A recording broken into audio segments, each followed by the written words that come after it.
Bičiuliai, mūsų projektas pereina į aktyvią fazę. Šios dienos tema – medžio lauko gaminių dažymas. Kodėl?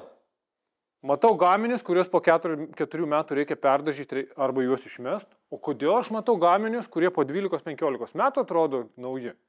Ir kaip mato, tai yra tema, kuri turi skirtingų nuomonių, daug diskusijų, o kur yra teisybė, aš asmeniškai negaliu paaiškinti šito reiškinio. Todėl, kaip sakau, norint iškirsti teisybę, reikia patikimų partnerių, kurie specializuoja šitoje srityje. Tai šio projekto partneris pas mus yra vokiška Osmo alyva dažyvės dažai. Su šiuo partneriu mes jau pavasarį darėm vieną labai įdomų projektą. Mes renovavom 10 metų senumo terasas. Kam įdomu? Spauskit nuorodą, tikrai daug įdomos informacijos. Ir šios dienos kelionėje mūsų partneris vedlys bus Maksimas. Sveikas gyvas, Maksimai. Labas. Malonu vėl susitikti TSTM. Malonu. Praeitoj daly mes labai detaliai apšnekėjom apie terasos alyvavimą. Taip. Dabar šį kartą mes kalbam apie mažosios architektūros. Fasadai, tvoros, pergolės mūsų atveju. Kuo skiriasi nuo terasos alyvavimo? Paprastas realiai atsakymas. Visos terasos pagrindė yra horizontalios, o visi kiti paviršiai, šiuo atveju mediniai, yra vertikalūs. Tai negalima, pavyzdžiui, dažais, apie kurias mes kalbėsim šioje temoje, dažyti terasų horizontalių, nes tai yra produktas sukurtas vertikaliam padengimui. Tai taip pat kaip ir mes nerekomenduojam, bet tai galima daryti su terasinė alyva, pavyzdžiui, dažyti ir fasadus. Tai tarnaus trumpiau, bet jeigu kažkam patinka, viskas ok. Tai iš principo mes medžio apdirbimų lauko mes turim alyvą, dažyvę ir dažai. Tikrai taip. Dabar klausimas, kuo skiriasi šitoje vietoje, ne? Ir kada geriausia pasirinkti alyvą, dėl ko terasa alyva? Tai čia galima būtų išskirstyti taip, kaip ir sakei, alyvą. Tai produktas turintis turbūt mažiausiai kiekį pigmentų sudėtyje, todėl mes nualyvavę terasą realiai ant jų beveik nevaikštom, kas ir įtakoja tą visą dilimą spalvos. Kai tai yra dažyvė, mes perinam šiek tiek į didesnį pigmentų kiekį produkto sudėtyje ir mes jau galėtumėm alyvuoti, ar galima taip irgi išsireikšti, dažyti, alyvuoti, čia kaip kam patogu, jau tvoras, fasadus ir panašiai. Kai mes jau perinam prie pilnai dengiančių dažų, tai yra didžiausia pigmentų koncentracija produkte ir tas užtikrina ilgalaikį paviršiaus tarnavimą. Tai yra geriausia apsauga nuo ultravioleto, saulės, ten vėjo, sniego, lietaus, sugalvokit dar kažką, tai viskas atsiremia į tai. Alyva, aišku, jinai turi mažiausią pigmentą, tai reiškia, jeigu aš noriu išlaikyti tą medžio raštą, ne, o tą grožį, šakas ir kitą, alyva tą leidžia, o dažas tai dažas jau pilnai paslėpia realiai medienos visą tą grožį, šakas ten ir panašiai, bet čia reikėtų žmogui išsirinkti, ko jis nori, ar gražaus fasado ir ten kas 5 metus tą peralyvuoti, ar jau paslėpti to šiek tiek medienos, bet atitolinti visą tą darbą po 10-15 metų. Tai... Dabar, kaip sakai, atitolinti alyvą, dažyvę, dažai. Koks tarnavimo laikas? Taip grubiai, ne? Vat. Alyva taip labai grubiai iki 3 metų, dažyvę kažkas tarp 5-6, dažai jau tarp 9-10 metų. Bet tai irgi labai priklauso nuo to, ar žmogus vadovaujasi mūsų rekomendacijomis. Jeigu nusiperka medžiagą ir net nepaskaito instrukcijos, kaip reikėtų naudotis, arba mūsų rekomendacijų, kai mes parduodam, neįsiklauso, neįvertina, nebus to rezultato, apie kurį mes kalbam čia. Apdirbant lauko gaminius, mūsų pagrindinė užduotis – apsaugoti juos nuo drėgmės, nuo ekstremalių ultravioleto spindulių ir antras dalykas – nuo pačio medžio. Ne? Nes medis žinom, kad jis traukia drėgmę, deformuojasi, trūkinėja, sukinėjasi ir panašiai. Ar taisyklingai apdirbus jį galima šitą procesą suvaldyti, sumažinti, galbūt iš vis eliminuoti? Eliminuoti turbūt neįmanoma tokio dalyko, nes vis tiek medis yra gyvas organizmas, bet mes galim visą tai pristabdyti ir sušvelninti realiai medienai. Nes bet kokiu atveju mediena yra idealiai išdžiovinta ir jinai ten nukirsta prieš 100 metų, nežinau, gulėjusi kažkur po stogu, jinai gavusi drėgmės vis tiek pradės raitytis ir deformuotis. Tai Šituo atveju ir yra sukurti visų dažai, alyvos, dažyvės, kad sumažinti visą tą vaikščiojimą. Ir pagrindinis faktorius yra apsaugoti nuo ultravioleto. Tai visi žinom, kad saulė daro savo darbą ir kuo didesnis kiekis pigmento yra dažuose, tuo ilgiau saulė degina tuos pigmentus. Tai taisyklingai apdirbus, kad ir šitos čia, kurios mes turim balkius, iš visų pusių labai akcentuoju visiems žmonėms, pjovimo vietos yra, kaip ir pats, žinai, su terasom dirbdamas, skerspjūvė yra ta vieta, kur drėgmė suranda kaip įlysti ir tada prasideda visi bairiai. Tai raitimais ir panašiai. O dar šitoje vietoje klausimas pietinė šiaurinė pusė. Ne? Ar, pavyzdžiui, tas įtakos turi? Nes pietinė natūralu, kad ten ultravioleto kur kas daugiau gauna. Taip, tai įtakos vis tiek turi ir kaip ir sakiau, priklausomai nuo to, ar tai yra dažai ar dažyvė, pietinė pusė šiek tiek greičiau dėvisi negu ten šiaurinė ir panašiai. Čia kaip ir terasos. Ir plus spygliuoti sakai, ne? Va dar klausimas. Čia yra grįžtantys sakai. Čia yra irgi svarbus toks aspektas. Mūsų pagrindinis produktas tai yra dažai, jie yra aliejaus pagrindu. Tai aliejaus pagrindų dažai šiek tiek mažiau leidžia tiem sakam išeiti iš tos medienos. Jeigu atvirkščiai žiūrint į vandens pagrindo dažus, tai ten labai akivaizdus yra tų sakų išsiskirimas. Ir pataisymas šiek tiek yra sudėtingesnis. Tai su mūsų tais dažais, jeigu ten sprogo tas sakų burbuliukas, tai tiesiog pašalinti, uždažyti vėl ir toliau džiaugtis tuo gražiu fasadu. Bet tai yra neišvengiamas dalykas, jeigu mediena yra spygliuotis, tie sakai turi surasti kažkur tą kelią išeiti iš tos medienos. Supratau. Gerai, dabar tada, kaip ir sakau, pradėjau visą reportažą. Po 4 metų beveik galiu išmesti, o kiti po 10-12 metų atrodo kaip nauji. Tai tavo, kaip dažų eksperto nuomonė, nuo ko tai gali priklausyti? Pagrindinis dalykas tai turbūt nuo medžiagų pasirinkimo, pačios medienos. Nedažnas atvejis būna, kad žmogus tiesiog padaro pradžiamokslę klaidą, pradeda dažyti ant šlapios medienos. Tai yra, atrodo juokingai ir skamba juokingai, bet būna tikrai tokių atvejų. Tai tikrai nereikia to daryti. Tik sausa? Sausa mediena. Geriausia, aišku, tai daryti, kaip ir mes čia turim patalpų viduje. Mūsų visą laiką rekomendacija yra bent jau, jeigu tai yra įmanoma, pradžiai bent vienas sluoksnis impregnanto. Viskas tai... Šiek, Masimai, pertraukiu. Mes jau kalbame apie priemonės ir apie rekomendacijas. Ne? Tai gal mes turim jau pasiruošę. Taip. Osmo rekomendacijos, kaip apdirbti medieną, kad jinai tarnautų ilgai. Jeigu tai yra šiuo atveju lauko produktas kažkoks, tai pirminis apdirbimas, aišku, turėtų būti viskas sauso, kaip ir sakiau, jokių nešvarumų ir panašiai. Taip, mes nereikia... Konstrukcinė mediena 18% skaitosi. Tai nereikia ten specialiai su drėgmės matuoti, bet jinai nėra šlapia, ant jos nėra kažkokių balų ir panašiai. Tai pirminis dalykas yra, aišku, įsitikinti, kad jinai nešlapia ir mes pradedam nuo impregnanto. Realiai visi turbūt dažų pardavėjai turėtų tą rekomenduoti. Ne visi žmonės sutinka su tom, nes tai yra papildomi kaštai. Bet jeigu mes norim feng shui rezultato, tai čia yra numeris 1 produktas, su kuriuo reikėtų startuoti. Maksimai, jeigu galima akimirką įsterpt, norėčiau šitą vietą. Kai mes dirbam su obliuotais, gražiai nušlifuotais paviršiais, aš pirmiausia arba praeinu 60 rūpumo švitinį popierių, arba praeinu su šlifavimo mašinėle. Tam, kad tas užgelažintas paviršius sunkiai įgeria drėgmę. Visos poros yra užpoliruotos. Ypatingai tas liečia termomedieną. Kai praeini pro šitinių popierių, atidarai tas poras ir mediena kur kas geriau įsigeria gruntą, impregnantą ir tos pirminio apdirbimo skysčius. Ačiū.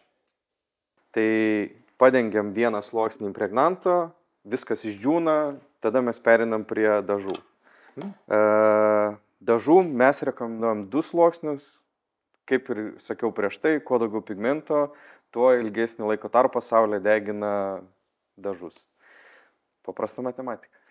Supratau, nes labai, kol nebuvo statybose, tai vis sakyt, uždažiau vieną kartą ir 100 metų tarnaus. Kai pradėjau domėtis, kas tai yra profesionaliai, pavyzdžiui, dažyklos, kurios kaip ir sakai, gruntavimas, impregnavimas, 2 kartai dažymai ir tu pradedi galvoti, palauk, kam to reikia? O tavo yra atsakymas, kad ne 4, o 12 ar panašiai metų būtų. Taip, taip. Jeigu labai aišku priklauso daug nuo dažų gamintojų, ten būna ir pigesnių variantų, jie ir deklaruoja turbūt ten mažesnį tą tarnavimo laikotarpį, galbūt jie irgi nerekomenduoja ten ir impregnavimo kažkokio, bet pagrindas yra tai geros medžiagos ir rekomendacijos, kaip padaryti darbus. Tai šitoje vietoje, Maksimai, kaip matau, mes šį kartą turim impregnantą vieną eilę, 2 kartai dažų ir tu atvežiai dar irgi skersgalių vašką, Taip. ką mes, pavyzdžiui, visose terasų darom. Taip. Tai čia neišimtis, visi skersgaliai rekomenduotina vaškuoti. Taip, būtinai. Tai nes kaip ir sakiau, čia yra silpniausia medienos vieta. Ten nesvarbu, ar tai bus nedengta terasa arba dar kažkas, bet tas vietas reikėtų uždengti, nes per tą vietą geria labai labai stipriai vandenį. Dar vienas klausimas, toks dažnai klausimas garantijos. Ar jūs gali duoti dažam garantiją? Žiauriai dažnas klausimas iš tikrųjų pas mus, nes mūsų produktai nėra pigus ir žmogus ateina, moka nemažus pinigus ir dažniausiai klausia, kiek garantijos man suteiksit. Deja, mūsų atsakymas, nei kiek mes negalim suteikti garantijas, nes mes nelaikysim jūsų už rankos, mes nematuosim su jumis medienos drėgmės, mes neskaičiuosim, kiek valandų jūs laikėte tarp sluoksnių, kad dažai džiūtų, bet Osmo turi vienintelę kol kas garantiją per 150 metų gyvavimo, tai yra lentos nudažytos būtent mūsų dažais Vokietijoje, mes sutikiam 12 metų garantiją. Tai Osmo gali kontroliuoti visus procesus. Taip. Tai yra mediena, tai yra technologiniai išlaikymai visi. Būtent. Logiška. Tai šituo atveju mes apsisaugom tiesiog save, nes mes galim kalbėti kaip ir dauguma mūsų konkurentų, kad mes ten 15 metų garantija, dar kažkas, bet apačioj mažom raidytėmis ir būna parašyta ten labai daug. Kodėl? Tai mes neslepiam to ir nenorim apgaudinėti žmonių. Vienintelė garantija ta, kad lentos dažytos pas mus gamykloje turės garantiją. O dabar klausimas Osmo dažai ir kaip draugauja su spalvom. Ja, kokios paletės, kaip galima rinktis? Taip. Ar jūs galite pagal ralą apie dar kažką? Šiai dienai, kol mes su tavim kalbam, aš galiu pasiūlyti tik tai standartinės spalvas mūsų. Išskirtiniu atveju, bet tai užtrunka šiek tiek laiko. Mes galim sumaišyti bet kokią spalvą, bet tai daroma yra Vokietijoje. Bet mėnesio 2 bėgyje mes jau beveik suderinom ir tai užtruko pačiam Osmo, kadangi produkto savybės yra šiek tiek kitokios ir unikalios, tai mes turėsim savo irgi dažų maišymo įrenginį, su kuriuo galėsim maišyti ne tik tai dažus, bet terasinės alyvas, vidaus produktus ir panašiai. Tai labai tikimės, kad tai duos mums pranašumo ir... Žodžiu, Osmo Lietuvoje bus proveržis spalvom. Stengsimės tikrai, nes pagrindinis klausimas mūsų dabartinių didesnių klientų yra, kada bus naujos spalvos. Tai dabar bus ralas, NCS atsiverčiam ir bus bet kiek spalvų. Maksimai, dar prieš nerant į temą apie įrankius, aš matau, tu atvežiai, ko gero, vieną iš pagrindinių įrankių, kuris reikalingas dirbant su spalvotais, ryškiais dažais. Tai yra labai, labai svarbus dalykas, nes per 10 metų savo darbo patirtį esu turėjęs gal 2 tokius atvejus, kur žmogus atsiunčia šiuo atveju terasą, kur prasideda skaidri, atsiranda šiek tiek spalvos ir ant galo kaip dažais uždažyta. Ir sako, kodėl jūs man pardavėt nekokybišką produktą? Ar maišiai? Ne, o kam? Ant kiekvienos bankutės yra parodyta netgi ir mes dabar Lietuvoje klijuojam raudonus lipdukus. Tokius, kad atidarius produktą išmaišyti. Pigmentą sukelt. Po gamybos transportavimas pigmentas dažniausiai sėda ant dugno, nes jisai yra sunkesnis negu aliejus ir tai yra natūralu, kad reikia išmaišyti iki vienalytės tokios masės.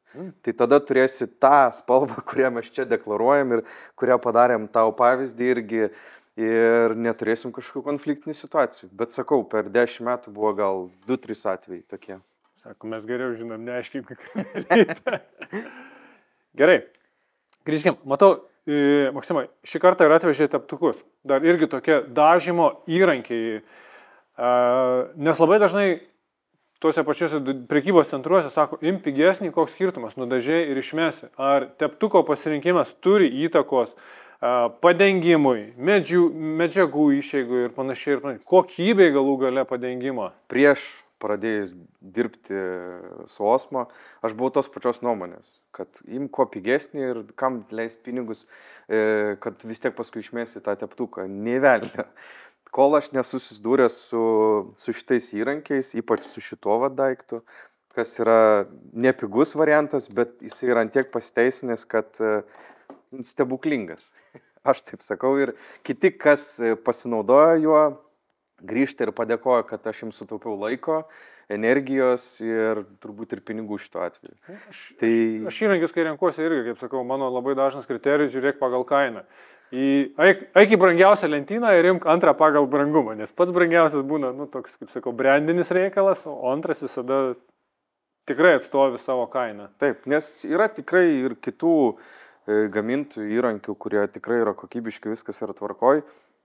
Mūsų rekomendacija, mūsų produktus dengti su mūsų įrankiais.